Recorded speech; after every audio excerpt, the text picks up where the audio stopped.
Molitva Gospi od brze pomoći.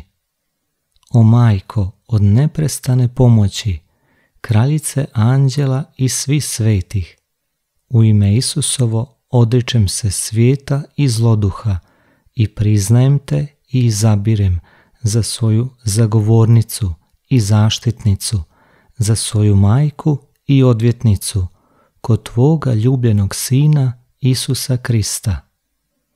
O majko i kraljice, primi molitve svojih slugu i moli za nas da budemo izbavljeni i oslobođeni od svake bijede i od svake nesreće, jer ti si, o Majko Božja, naša obrana i naša zaštita. Ti si naša zagovornica.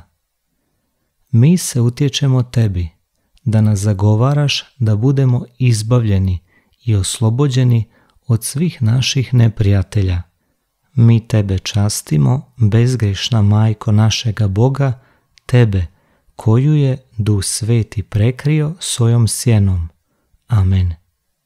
Ti velika, ti vjerna, ti posrednice svih milosti, moli za nas. Zdravo Marijo, milosti puna, Gospodin s tobom, blagoslovljena ti među ženama i blagoslovljen plod utrobe tvoje Isus. Sveta Marijo, Majko Božja, moli za nas grešnike, sada i na čas smrti naše. Amen.